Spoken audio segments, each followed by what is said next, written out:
Hai adik-adik, bagaimana nih hari pertama masuk sekolah? Sudah bertemu dengan teman-teman kamu? Nah, untuk sekarang, kamu bertemu dengan Kak Evan kembali di channel Bimbel Lucky. Bimbel Lucky, we commit to support your success. Pada video kali ini, kita akan belajar tema 6 untuk kamu yang kelas 6. Subtema 1, menuju masyarakat sejahtera. Nah, kali ini rangkuman materi bahasa Indonesia. Jika pada video sebelumnya yaitu rangkuman materi PPKN, untuk sekarang, yuk kita belajar rangkuman materi bahasa Indonesia. Seperti apa? Ini dia.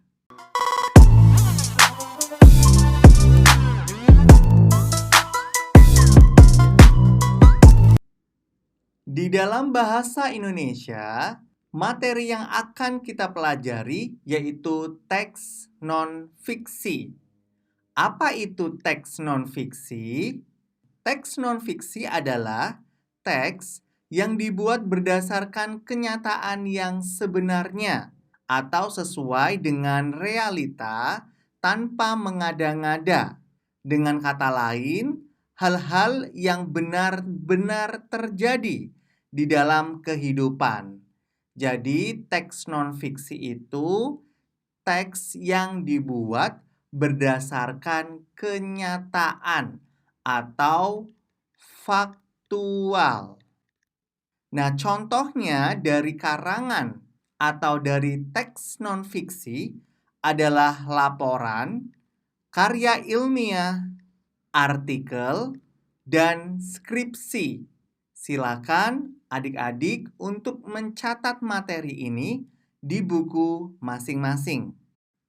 Lalu, bagaimana sih Kak Evan untuk ciri-ciri karangan non-fiksi? Nah, ini dia nih adik-adik, ciri-ciri karangan non-fiksi. Yang pertama, karangan non-fiksi berupa tulisan ilmiah ataupun ilmiah populer. Nah, contohnya adalah artikel, skripsi, makalah, dan lain-lain. Ciri yang kedua, teks non-fiksi bertujuan menarik perhatian pembacanya. Ciri yang ketiga, teks non-fiksi berupa menyerukan nalar pikiran para pembacanya. Yang keempat, teks non-fiksi memiliki bahasa yang bersifat denotatif. Denotatif di sini artinya makna sesungguhnya. Maksudnya adalah sesuai dengan kenyataan dan tidak bersifat ambigu. Ambigu di sini maksudnya adalah bingung. Jadi ketika adik-adik membaca teks non-fiksi, itu tidak menjadi bingung atau ambigu.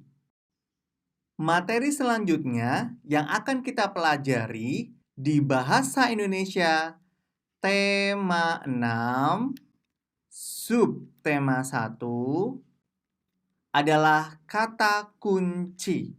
Apa sih kira-kira kata kunci? Kata kunci adalah kata-kata yang dianggap penting yang terdapat pada sebuah teks atau bacaan.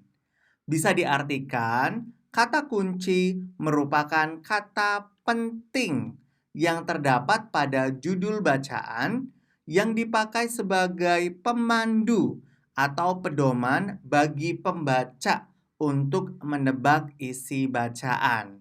Nah, ini harus ditulis untuk pengertian kata kunci. Berikutnya yaitu cara mencari kata kunci pada sebuah teks non-fiksi. Bagaimana caranya? Ayo. Nah, ini dia. Cara mencari kata kunci yang pertama, kita cari kata yang diulang-ulang beberapa kali di dalam bacaan tersebut. Yang kedua, kita cari kata kunci di dalam setiap ide pokok paragraf. Biasanya, ide pokok paragraf berada di dalam kalimat utamanya. Nah, kalimat utama ini biasanya berada di awal paragraf. Yang ketiga, kata-katanya terdapat pengganti di kalimat lain. Ditulis ya adik-adik di buku masing-masing. Nah, untuk mempermudah adik-adik dalam belajar, Kak Evan sudah merangkum dan menjawab beberapa soal yang ada di buku tematik tema 6, subtema 1. Ada rangkuman bacaan Kampung Rajawati halaman 7 sampai 8. Rangkumannya adalah sampah organik adalah sampah yang berasal dari sisa makhluk hidup yang terdapat di alam seperti tumbuhan dan hewan serta berbagai hasil olahannya sehingga dapat terurai secara alami. Contoh dari sampah organik adalah daun-daun kering dan sisa-sisa makanan. Atau juga bisa ketika adik-adik mempunyai hewan peliharaan yang mati terus dikubur, nah itu nanti juga bisa menjadi sampah organik. Rangkuman berikutnya yaitu sampah sisa makanan setiap hari dituang ke dalam lubang bipori dan dibiarkan membusuk di sana. Ketika kelak membusuk, sampah-sampah tersebut akan menjadi penyubur tanah di sekitarnya. Nah, jadi kegunaan dari sampah organik adalah menyuburkan tanah. Yang ketiga, sampah anorganik yaitu sampah yang tidak dapat terurai oleh bakteri secara alami. Contoh dari sampah anorganik adalah sampah-sampah plastik seperti botol plastik, styrofoam, botol kaca, besi, dan lain-lain. Silahkan untuk dicatat di buku masing-masing. Berikutnya, ada rangkuman dan kata kunci dari bacaan kerukunan di Kampung Wonorejo, Papua, halaman 17 sampai 19, buku tematik tema 6, kelas 6, subtema 1. Yang pertama, Kampung Wonorejo menunjukkan tentang kerukunan dalam keberagaman. Yang kedua, keragaman suku bangsa menjadi modal sosial dalam pembangunan. Perbedaan budaya dan agama merupakan kekayaan yang harus dilestarikan. Silakan dicatat ya adik-adik. Nah, kali ini Kak Evan sudah menjawabkan jawaban soal yang ada pada halaman 24 sampai 25, yaitu tentang bacaan bentuk kepedulian remaja terhadap lingkungan. Kata kunci yang pertama, kepedulian remaja.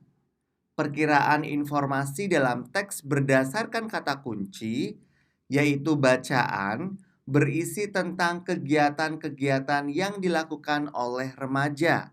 Jawaban nomor 2, kata kunci, bentuk kepedulian lingkungan. Perkiraan informasi dalam teks berdasarkan kata kunci, yaitu bacaan berisi tentang kegiatan untuk menjaga lingkungan. Untuk slide ini adalah rangkuman dari bacaan bentuk kepedulian remaja terhadap lingkungan halaman 24 sampai 25. Rangkumannya adalah sikap peduli terhadap lingkungan, di antaranya 1. Kegiatan reboisasi di lahan gundul. Reboisasi ini merupakan penanaman hutan yang gundul. Yang kedua, pengadaan tempat pembuangan sampah secara bersama-sama. Yang ketiga, penanaman pohon di sekitar pekarangan rumah. Yang keempat, berhemat air dalam kegiatan sehari-hari. Silahkan untuk dicatat ya adik-adik. Nah, untuk mempermudah adik-adik dalam belajar, Kak Evan sudah sediakan jawaban untuk halaman 32 sampai 33 buku tematik tema 6, kelas 6 subtema 1. Kali ini jawaban untuk bacaan jadi aktivis peduli lingkungan. Bocah ini kumpulkan 650 kilo koran bekas. Jawaban pertama, kata kunci pada bacaan adalah aktivis peduli lingkungan dan kumpulkan koran bekas. Jawaban kedua, informasi dari bacaan berdasarkan kata kunci adalah terdapat aktivis yang peduli dengan lingkungan dengan cara mengumpulkan koran bekas. Selanjutnya, yaitu jawaban untuk bacaan bahaya jajanan tidak sehat di sekitar sekolah. Halaman 37 sampai 38, buku tematik tema 6, kelas 6, subtema 1. Yang pertama, kata kunci bahaya panganan jajanan.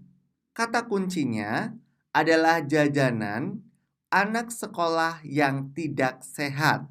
Yang kedua, informasi dari bacaan berdasarkan kata kunci bahaya jajanan anak sekolah yang tidak sehat adalah bahwa dalam 5 tahun terakhir, Badan POM menunjukkan masih banyak jajanan anak sekolah yang tidak sehat. Hasil pemantauan pangan jajanan anak berkisar pada 40-44%, bahwa siswa sekolah dasar cenderung lebih mudah tertarik dengan makanan yang berwarna-warni cerah. Oleh karenanya, sangat diharapkan peran sekolah untuk menyediakan kantin yang menjual makanan sehat. Nah, adik-adik, sampai di sini dulu untuk perjumpaan kali ini. Itu tadi adalah rangkuman materi bahasa Indonesia tema 6, kelas 6, subtema 1. Silakan dipelajari dan kita akan bertemu lagi di rangkuman materi berikutnya yang pasti masih tetap di tema 6, kelas 6, subtema 1. Terima kasih yang sudah menonton. Ketemu lagi dan bye-bye.